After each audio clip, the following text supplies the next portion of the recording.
ओम शांति 17/8/2024 के ईश्वरीय महावाक्य हैं।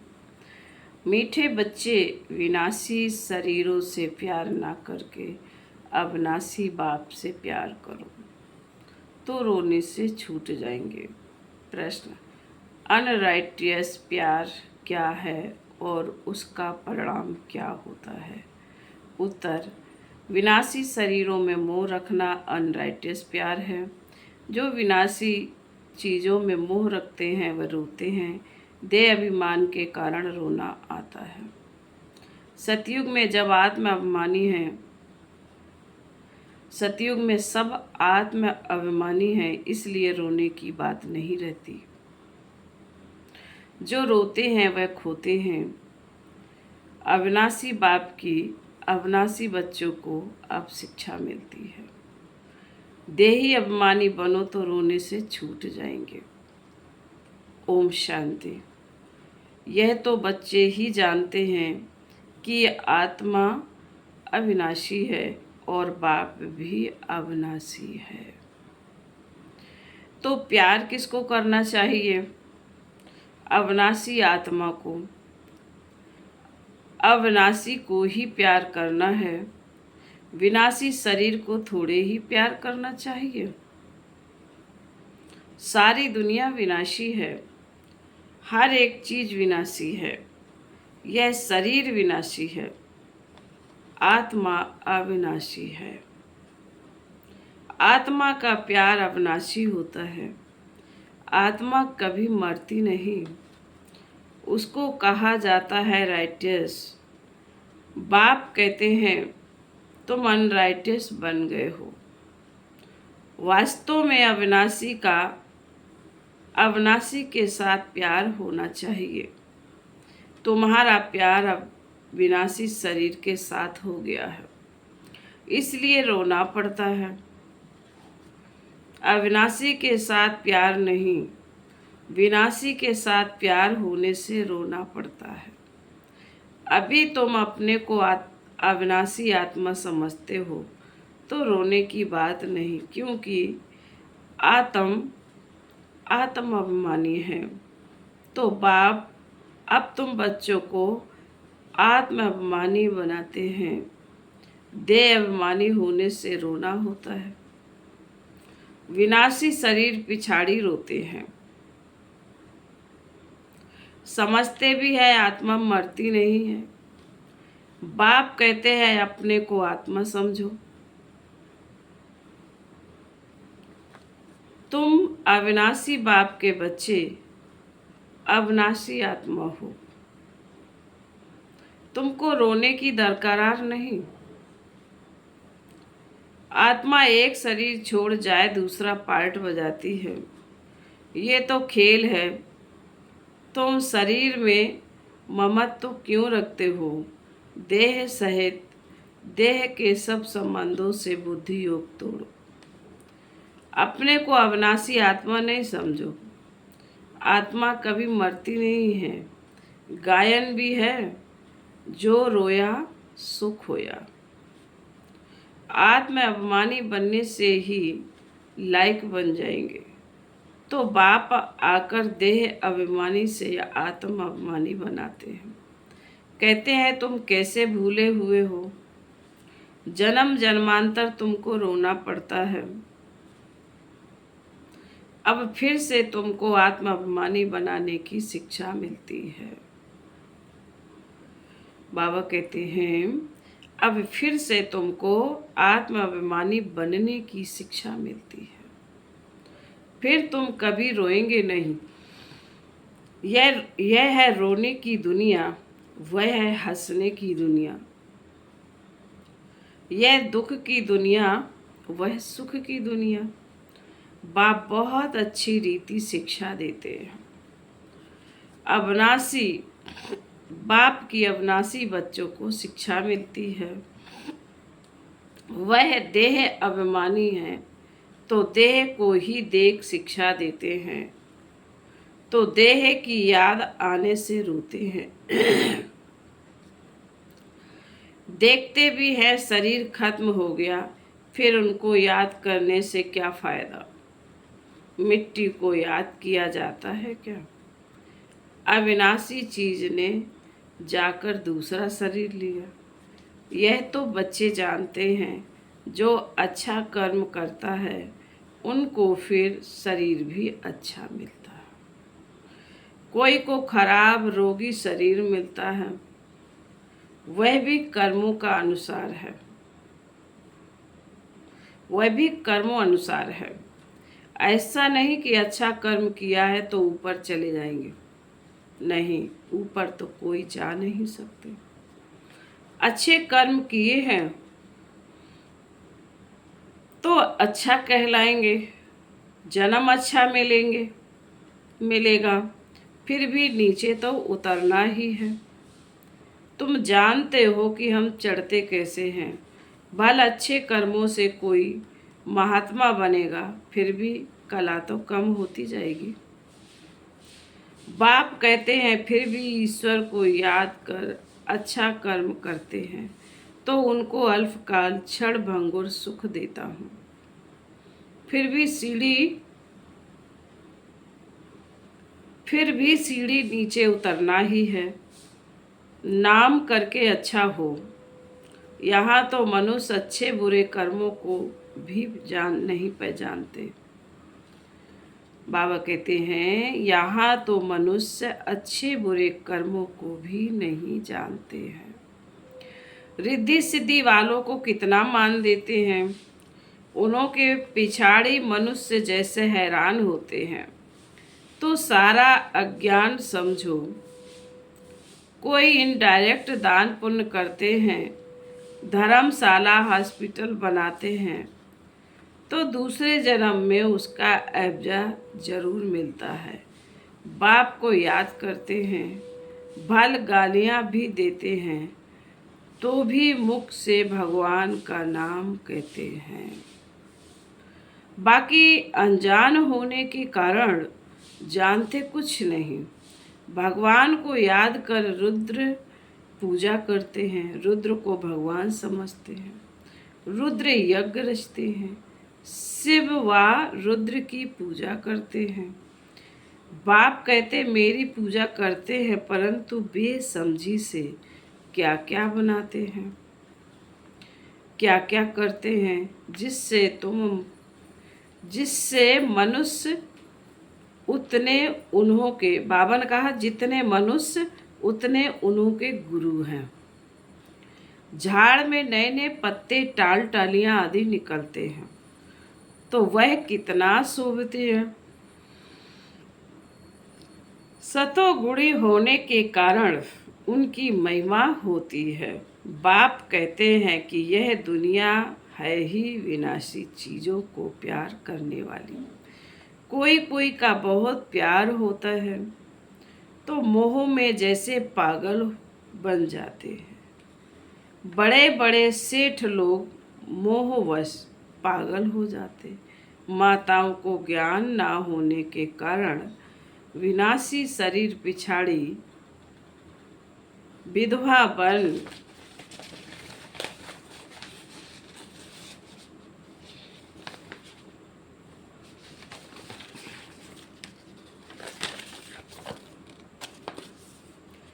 कितना रोती हैं, याद करती रहती हैं। अभी तुम अपने को आत्मा समझ दूसरों को भी आत्मा देखते हो तो जरा भी दुख नहीं होता।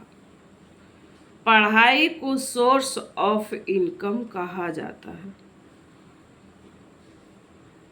पढ़ाई में एम ऑब्जेक्ट भी होती है, परंतु वह है एक जन्म के लिए। गवर्नमेंट से पगार मिलता है, पढ़कर धंधाधोरी करते हैं तब पैसे आदि मिलते हैं। यहाँ तो फिर बात ही नहीं है। तुम अविनाशी ज्ञान रत्नों से झोली कैसे भरते हो। आत्मा समझती है कि बाबा हमको अविनाशी ज्ञान खजाना देते हैं, भगवान पढ़ाते हैं तो जरूर भगवान भगवती ही बनाएंगे। परंतु वास्तव में इन लक्ष्मी नारायण को भगवान भगवती समझना रोंग है। अभी तुम बच्चे जानते हो। ओहो, जब हम देह अभिमानी हो जाते हैं तो हमारी बुद्धि कितनी ग्रेटेड हो जाती है। जैसे जानवर बुद्धि बन जाते हैं। जानवरों की सेवा भी बहुत अच्छी होती है, मनुष्यों की तो कुछ भी नहीं। रेस के घोड़ों आदि की कितनी संभाल होती है। यहाँ के मनुष्यों की देखो क्या हालत है। कुत्ते को कितना प्यार से संभालते हैं, चाटते रहते हैं, साथ में सुलाते भी हैं। देखो दुनिया का क्या हाल हो गया है। वहाँ सतयुग में यह धंधा होता नहीं। तो बाप कहते हैं, बच्चों, तुमको माया रावण ने अनराइटियस बना दिया है। अनराइटियस राज्य है। मनुष्य अनराइटियस तो सारी दुनिया भी अनराइटियस हो जाती है। राइटियस और अनराइटियस दुनिया में देखो कितना फर्क है। कलयुग की हालत देखो क्या है। मैं स्वर्ग स्थापन कर रहा हूँ तो माया भी अपना स्वर्ग दिखाती है।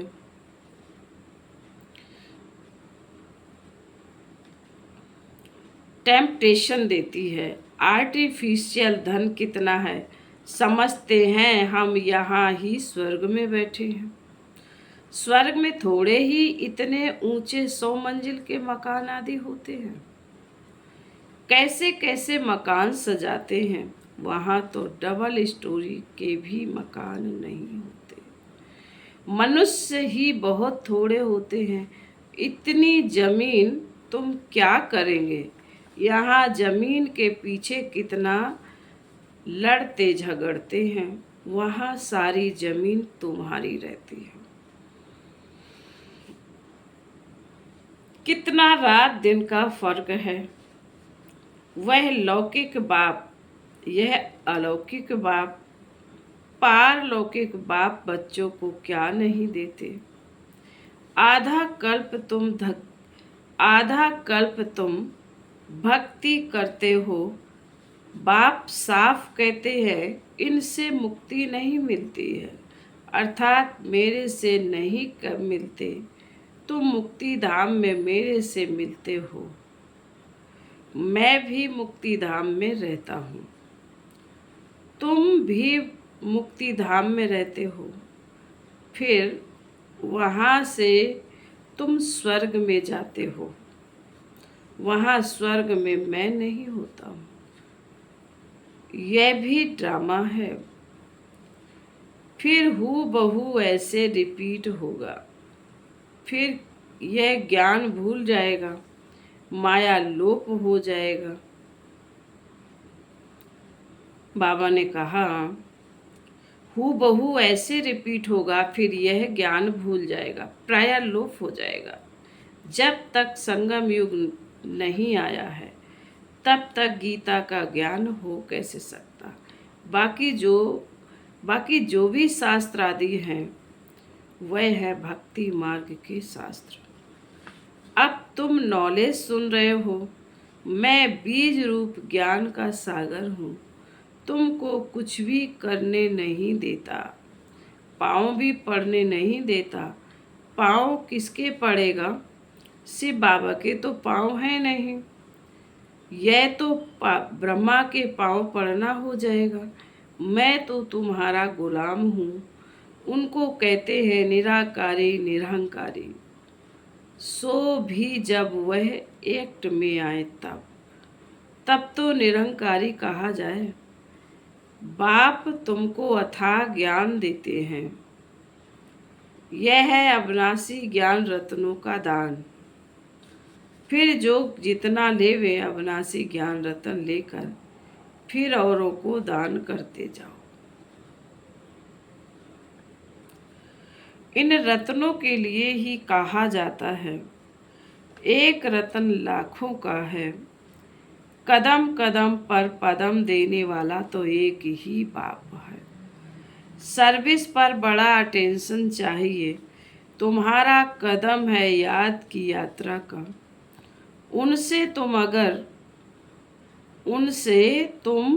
अमर बन जाते हो, वहाँ मरने आदि का फिक्र होता नहीं। एक शरीर छोड़ दूसरा लिया, मोह जीत राजा की कथा भी सुनी होगी। यह तो बाप बैठ समझाते हैं। अब बाप तुमको ऐसा बनाते हैं। अभी की ही बात है, रक्षाबंधन का पर्व मनाते हैं। यह कब की निशानी है? कब भगवान ने कहा कि पवित्र बनो? यह मनुष्यों को क्या पता कि नई दुनिया कब, पुरानी दुनिया कब होती है। यह भी किसी को पता नहीं है। इतना कहते हैं कि अभी कलयुग है, सतयुग था, अभी नहीं है। पुनर्जन्म को भी मानते हैं, 84 लाख कह देते हैं तो जरूर पुनर्जन्म हुआ ना। निराकार बाप को सब याद करते हैं। वह है सब आत्माओं का बाप, वही आकर समझाते हैं।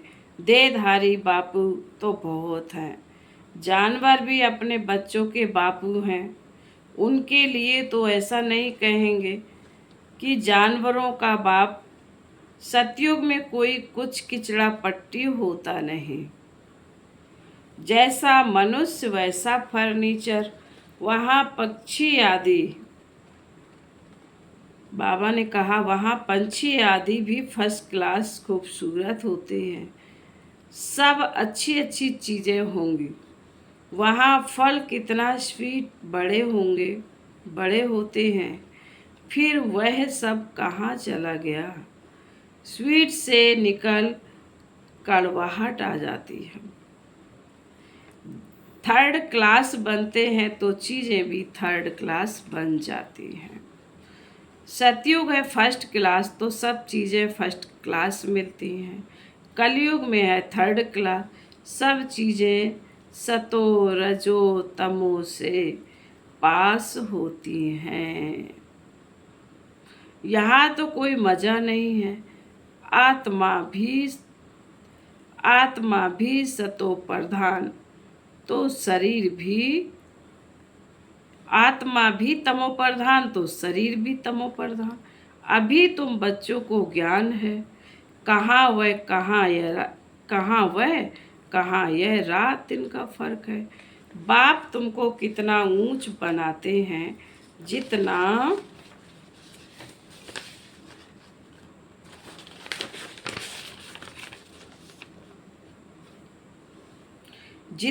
करेंगे हेल्थ वेल्थ दोनों मिल जाएंगे। बाकी क्या चाहिए? दोनों चीज़ों से एक नहीं होगी तो हैप्पीनेस नहीं होंगे। समझो हेल्थ है वेल्थ नहीं तो क्या काम के। गाते भी है, पैसा है तो लड़काना घूम कर आओ। बच्चे समझते भारत सोने की चिड़िया था, अभी सोना कहाँ है? सोना चांदी तावा गया। अभी तो कागज है, कागज ही कागज है। कागज पानी में बह जाए तो पैसे कहाँ से मिले? सोना तो बहुत भारी होता है, वह वहाँ ही पड़ा रहता है। आगे भी सोने को जला ना सके, आग भी सोने को जला ना सके। तो यहाँ सब दुख की बातें हैं, वहाँ यह सब बातें होती नहीं। वहाँ इस समय अपार दुख है। बाप आते ही हैं तब जब अपार दुख है। फिर अपार सुख होगा।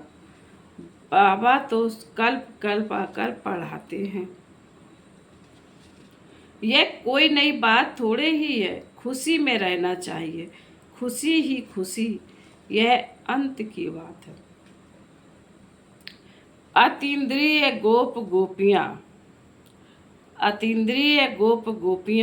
गोपियों से पूछो,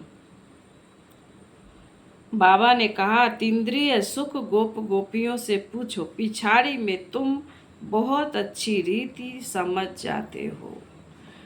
रियल शांति किसे कहा जाता है, यह बाप ही बतलाते हैं। तुम बाप से शांति का वर्षा लेते हो, उनको सब याद करते हैं। बाप शांति का सागर है। बाप समझाते हैं, मेरे पास आ कौन सकते हैं।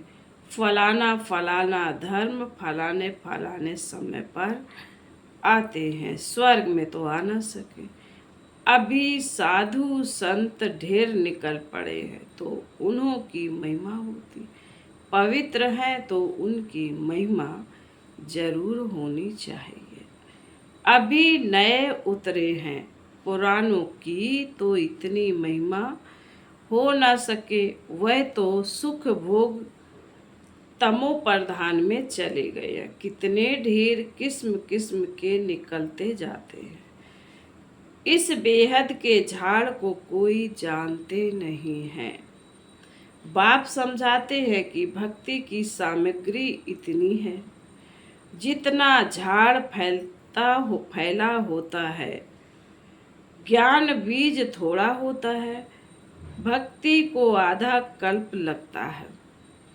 यह ज्ञान तो सिर्फ इस एक अंतिम जन्म के लिए है। ज्ञान को प्राप्त कर तुम आधा कल्प के लिए मालिक बन जाते हो। भक्ति बंद हो जाती है, दिन हो जाता है। अभी तुम सदा काल के लिए हर्षित बनते हो। इसको कहा जाता है ईश्वर की अविनाशी लॉटरी। उसके लिए पुरुषार्थ करना पड़ता है। ईश्वरीय लॉटरी और आसुरी लॉटरी में कितना फर्क होता है। फिर बाबा बोले, अच्छा, मीठे मीठे सिकिलधे बच्चों प्रति माता पिता बाप दादा का याद प्यार और गुड मॉर्निंग। रूहानी बाप की रूहानी बच्चों को नमस्ते। हम रूहानी बच्चों की रूहानी माता पिता बाप दादा को याद प्यार गुड मॉर्निंग और नमस्ते नमस्ते नमस्ते। ओम शांति। धारणा के लिए मुख्य सार है। पहली पॉइंट में बाबा ने कहा, तुम्हारे याद के हर कदमों में पदम है, इससे ही अमर पद प्राप्त करना है। अविनाशी ज्ञान रतन जो बाप से मिलते हैं, उनका दान करना है। नंबर 2, आत्माभिमानी बन अपार खुशी का अनुभव करना है। शरीरों से मोह निकाल सदा हर्षित रहना है। मोह जीत बनना है। वरदान, हर घड़ी को अंतिम घड़ी समझ सदा रूहानी मौज में रहने वाली विशेष आत्मा भव। संगम युग रूहानी मौजों में रहने का युग है, इसलिए हर घड़ी रूहानी मौज का अनुभव करते रहो। कभी किसी परिस्थिति या परीक्षा में मूझना नहीं, क्योंकि यह समय के अकाले मृत्यु का है। थोड़ा समय भी अगर मौज के बजाय मूझ गए और उसी समय अंतिम घड़ी आ जाए तो अंतमति सो गति क्या होगी। इसलिए एवर रेडी का पाठ पढ़ाया जाता है। 1 सेकंड भी धोखा देने वाला हो सकता है।